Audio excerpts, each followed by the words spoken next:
Ukraine, cette gauche qui n'a rien appris, par Joseph Confavreux et Fabien Escalona chez Mediapart. Une partie de la gauche radicale aborde la guerre en Ukraine avec des grilles de lecture vieillottes. Celle-ci néglige excessivement la nature des régimes en compétition sur la scène internationale. Depuis la prise du Kherson par l'armée ukrainienne, ses soutiens occidentaux sont agités par un début de débat interne à propos du moment où il sera nécessaire ou pas de tempérer les ambitions de reconquête du pays agressé. Encore minoritaire, des voix s'élèvent pour inciter dès que possible l'Ukraine à rejoindre la table des négociations avec son agresseur, la Russie de Vladimir Poutine, afin de mettre un terme à une guerre humainement et économiquement destructrice, grosse d'un risque d'escalade nucléaire. Au sein de la gauche alternative, des responsables politiques et des figures intellectuelles sont allés dans ce sens, poursuivant d'une manière différente la controverse qui a agité ce camp à propos des livraisons d'armes à Kiev. C'est le cas aux États-Unis de la part de parlementaires progressistes du Parti démocrate qui se sont exprimés prudemment avant de faire marche arrière, tensés pour cela par une fraction de la gauche radicale locale. En France, le député insoumis François Ruffin a lui aussi marché sur des œufs dans un récent billet de blog sur Mediapart où il s'interroge sur nos buts de guerre et appelle à tout faire pour que la fenêtre d'opportunité pour la négociation soit ouverte. Son collègue de groupe, Jérôme Legrave, tel un éléphant dans un magasin de porcelaine, a choisi un mode d'expression beaucoup plus frustre, sur le fond comme sur la forme, à l'occasion des commémorations du 11 novembre, en fustigeant l'État français, soldat de l'OTAN, qui livre des armes et alimente l'escalade guerrière en Ukraine. On ne sait pas si son « à bas la guerre » rageusement tweeté aura plu à Serge Alimi, directeur du Monde diplomatique. Celui-ci vient en effet d'y signer un article dans lequel il déplore le silence d'une gauche insoumise et communiste, avant tout soucieuse de laisser passer l'orage, décrite comme intimidée par la gauche alignée, socialiste et écologiste qui épouserait aveuglément les buts de guerre américains et ukrainiens. À l'Assemblée, le PS a plaidé pour que l'Ukraine recouvre ses frontières internationalement reconnues, ce qui inclut le Donbass et la Crimée. Le patron du mensuel altermondialiste considère certes vertement une gauche parfois qualifiée de campiste, puissance en Amérique latine et dans le monde arabe qui se proclame anti-impérialiste et relaie, comme au temps de l'Union soviétique, la plupart des thèses de Moscou. Fermez les guillemets. Soucieux de montrer son absence de complaisance envers Vladimir Poutine, il souligne à quel point celui-ci a transgressé le droit international et le droit des peuples de manière insoutenable. Toutefois, ces concessions sont loin d'être centrales dans l'analyse faite de la situation de l'Ukraine et du type de solidarité qu'elle requiert. Il est symptomatique que les différents éditoriaux du monde diplomatique, depuis l'invasion de février, aient mis en cause l'efficacité des sanctions, sans dire explicitement qu'il ne fallait pas en prendre. Mais au profit de quelles autres réponses contre les agressions de Poutine? Ou, on parle toujours des éditoriaux, et regretter la surenchère des livraisons d'armes, sans dire s'il fallait en livrer moins, ou pas du tout. Mais alors avec quelles conséquences, maintenant qu'il est établi que ce support matériel a rendu possible une résistance que le déséquilibre initial des forces laissait passer pour improbable. Il est également symptomatique que jamais Pierre Rimbert, autre plume du journal, ne soit revenu sur son éditorial de mars dernier, ayant endossé des arguments typiques de la rhétorique poutiniste sur la présence nazie en Ukraine, au mépris de l'analyse nuancée proposée par la sociologue Anna Colin-Lebedev dans plusieurs interviews et son dernier livre, Jamais frère, Seuil 2022. Plutôt qu'à une introspection sur sa cécité à l'égard de la guerre d'agression qui se tramait, les efforts de Pierre Rimbert ont été consacrés à la dénonciation d'un voluptueux bourrage de crâne des opinions occidentales par des élites politico-médiatiques va en guerre. L'essentiel, c'est la paix. Et pour y parvenir, quoi de mieux que de décréter que la Russie a déjà perdu son pari, comme le fait Serge Alimi dans son texte de novembre, ou que la Russie est déjà punie, c'est déjà puni, comme le fait François Ruffin dans son billet de blog. Les deux hommes donnent d'ailleurs chacun quitus à Emmanuel Macron d'avoir sagement voulu éviter l'humiliation de la Russie, alors même que le Kremlin demeure une boîte noire qui ne permet guère de savoir quel type d'humiliation, de défaite ou de victoire anéantirait, calmerait ou exciterait les actions et tentations bellicistes de son chef. Il ne s'agit pas ici de prendre gratuitement le contre-pied de ces affirmations par légèreté ou atlantisme échevelé.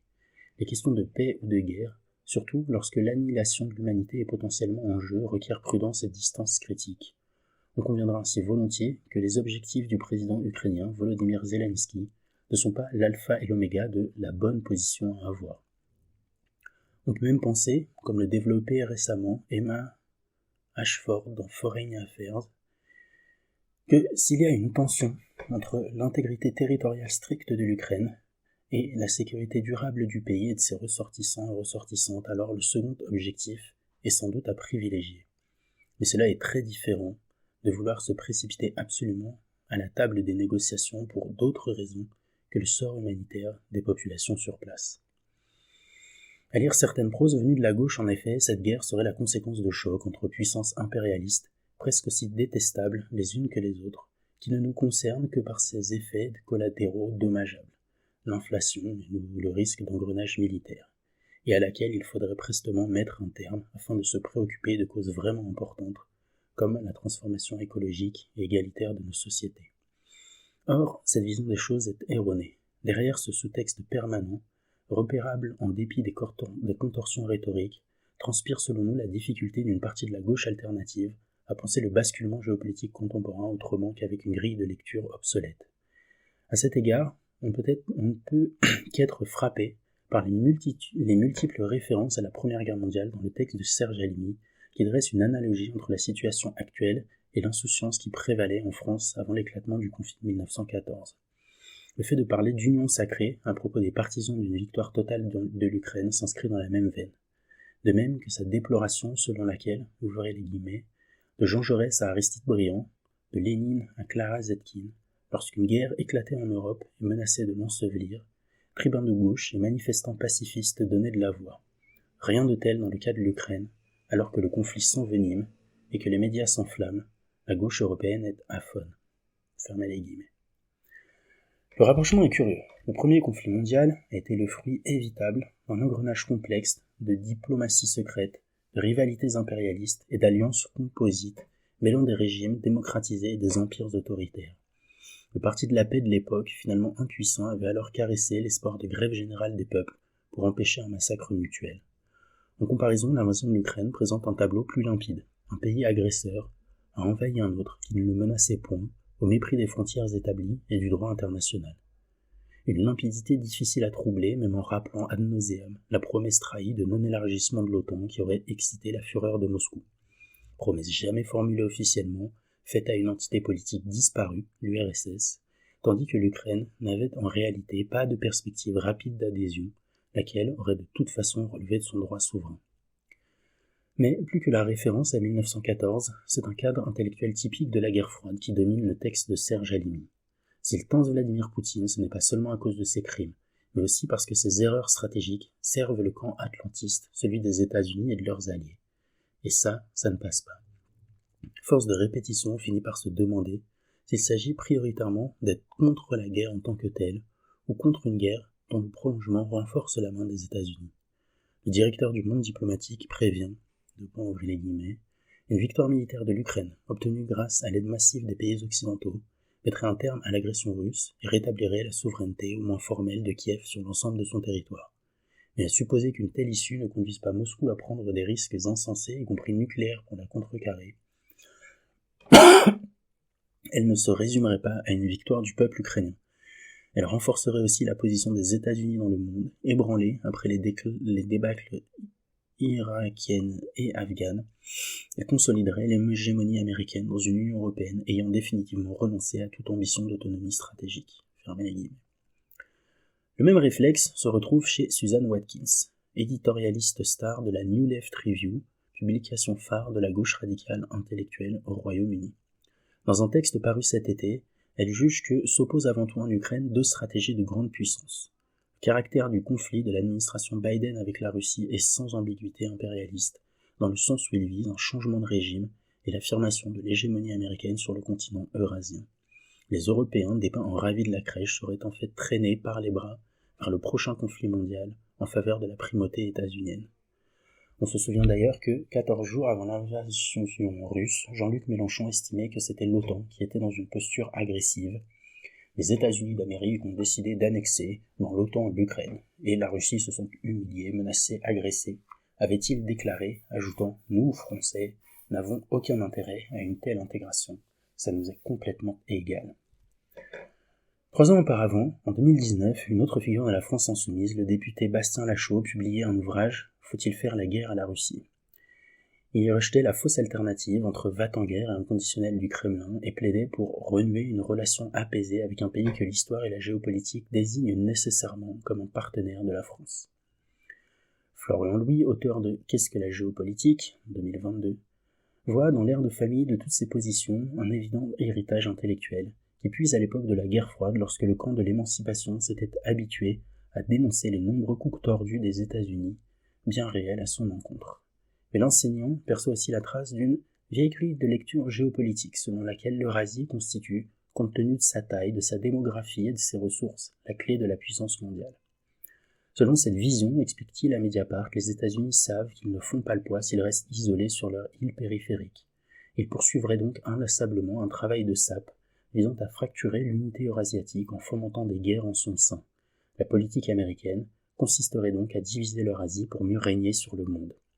De fait, Watkins fait explicitement cette référence peu commune à l'Eurasie, et Halimi considère que Moscou représente une puissance d'équilibre géopolitique dont l'effondrement ressusciterait l'hybris américaine. Rappelons par ailleurs que, dans le programme de la France Insoumise sur les questions internationales, les États-Unis étaient présentés comme la principale menace pour la paix. Un anti-américanisme réflexe, accoutumé à fustiger la puissance au cœur de l'hégémonie capitaliste sur le monde, s'arriment donc des considérations qui se veulent réalistes sur le grand jeu des relations internationales. Elles permettent de renvoyer dos à dos, avec l'air de ceux à qui on ne la fait pas, les impérialismes états-uniens et russes. Une telle grille de lecture ne permet pourtant guère de prendre en compte le fait que l'Ouest ne voulait pas de cette guerre, et le fait que les États-Unis sont ennuyés d'une menace poutinienne qui les freine dans leur pivot asiatique pour se confronter à la Chine, ainsi que le rappelait cet été dans Jacobin, le socialiste ukrainien Taras Bilous. Surtout, cette grille de lecture implique l'idée que, dans la nuit du capitalisme tardif, tous les régimes sont gris, dans une sorte de relativisme inavoué, car moralement intenable. Certes, l'idéal démocratique a été embarqué en étendard par l'Occident pour mener des guerres dont les intérêts premiers étaient en fait stratégiques, énergétiques ou revanchards. Mais cela ne suffit pas à postuler l'équivalence des régimes impérialistes dès lors qu'il est question d'action géopolitique, comme si les États n'étaient que des boules de billard s'entrechoquant sur le champ plan de la scène internationale. Certes encore, chaque pays défend ses intérêts à la mesure de sa puissance, mais les intérêts ne tombent pas du ciel et ne sont exclusivement déterminés par l'histoire et la géographie. Il y a un lien entre politique intérieure et extérieure, et les croyances idéologiques comptent, de même que les stratégies que les chefs d'État ou de gouvernement doivent mettre en place pour reproduire leur légitimité et rester au pouvoir. C'est ce que souligne le sociologue Yevgeny Khrizanouski dans un récent texte pour AOC. La Russie est non seulement un État autoritaire, écrit-il, mais un État autoritaire dominé par les services secrets, eux-mêmes partie prenante d'un réseau d'élites mafieux, pourrait-on ajouter à la suite de François Bonnet dans Mediapart. Arrivé à bout de souffle, ce régime n'aurait plus que la guerre extérieure pour relancer la justification de son pouvoir sur les Russes. Cela d'autant plus que le rôle revendiqué de protecteur contre une menace extérieure est assez organique au service secret. Balayant les justifications du Kremlin, Khrizanouski estime qu'un des motifs sérieux pour lesquels l'Ukraine a été la proie spécifique de cet emballement militaire réside probablement dans l'évolution inverse du régime de ce pays, marqué par des alternances sous la pression des urnes et du peuple insurgé. En ce sens, le conflit qui se joue contient bien une dimension politico-idéologique qui met aux prises un autocratisme avec des velléités de démocratisation de son étranger proche. Voilà pourquoi on ne peut pas se satisfaire de la prose rassuriste de Serge Halimi lorsqu'il s'en prend à ceux qui exagéreraient la menace qu'une défaite de l'Ukraine ferait peser sur le reste de l'Europe, en affectant de croire que si demain Odessa tombait, Moscou attaquerait Londres, Berlin ou Paris. Que le sort du monde entier ne dépende pas de celui du Donbass ou de la Crimée est une chose, mais aussi dérangeant que cela soit, la réaction massive des États-Unis et de certains pays européens à l'agression russe repose sur une analyse politique qu'il n'est pas interdit de partager. Il est vrai que le régime de Poutine n'est pas seulement en guerre contre l'Ukraine, et que sa fuite en avant anti-occidentale l'amène à attaquer frontalement les démocraties libérales et certains de leurs acquis, parmi lesquels le pluralisme politique ou la défense des droits LGBT en passant par l'état de droit. Ces acquis sont imparfaits, abîmés, contredits par une économie politique inégalitaire et climaticide, mais leur absence serait terriblement vécue et réduirait davantage l'espace pour défendre des alternatives. Or, il est abondamment documenté que bien avant l'invasion de l'Ukraine, Le régime de Poutine cherchait à déstabiliser les démocraties du camp euro-atlantique, en favorisant à leur sein les forces politiques nativistes et réactionnaires. En plus de la solidarité avec le peuple ukrainien, un intérêt plus égoïste justifierait donc de maximiser les gains possibles contre Vladimir Poutine, à savoir la préservation de nos modèles politiques d'un avenir autoritaire. L'activiste socialiste russe Ilya Budraïtsky alerte les Occidentaux en ce sens dans la revue Spectre. Le régime poutinien, explique-t-il, aura suivi en 20 ans une évolution graduelle, depuis un autoritarisme néolibéral dépolitisé jusqu'à une dictature brutale, ce qu'il qualifie de développement grotesque à partir de la normalité d'une société capitaliste, quand elle est sujette aux crises économiques, aux inégalités sociales massives et à un ordre maintenu à travers la répression. Autrement dit, il y a bien des raisons de se sentir directement concerné par les agissements de Poutine à ses frontières. D'une part, il exerce une menace réelle sur les principes qui fondent la composante démocratique de nos sociétés. D'autre part, il nous tend un miroir cauchemardesque des tendances les plus inquiétantes générées par la composante oligarchique de ces mêmes sociétés. Le mettre en échec donnerait incontestablement de l'air aux démocrates les plus avancés. C'est ce que ne comprennent pas les figures de gauche, aveugles au régime politique lorsqu'il s'agit de déterminer leur position géopolitique. Les guerres sont pensées en priorité, voire exclusivement en fonction des luttes pour les infrastructures énergétiques ou les débouchés économiques. Encore une fois, la guerre se prépare pour le gaz et le pétrole, et ce sont les peuples qui pâtissent, tweetait par exemple Bastien Lachaud le 22 février 2022. Ancré dans le seul titre du livre, pourtant plus complexe de Lénine, intitulé L'impérialisme, stade suprême du capitalisme, ces analyses délaissent trop souvent les effets bien réels des visions du monde dans le déclenchement ou l'évitement des guerres. C'est bien sûr nécessaire de repérer les motivations géostratégiques qui alimentent les conflits, afin de ne pas verser dans les analyses simplistes en termes de guerre, de civilisation, de religion. On peut difficilement affirmer, ainsi que l'a encore fait Jean-Luc Mélenchon le 11 novembre dernier, que la guerre ne vient jamais que de causes matérielles identifiables, qu'il est toujours possible de régler. Les intérêts et les passions politiques dans leur autonomie vis-à-vis de l'ordre productif comptent tout de même. Voilà pourquoi d'ailleurs la solitude occidentale, concernant les sanctions infligées à la Russie, constitue plus un constat qu'un véritable argument en faveur d'un grand ménagement du régime poutinien.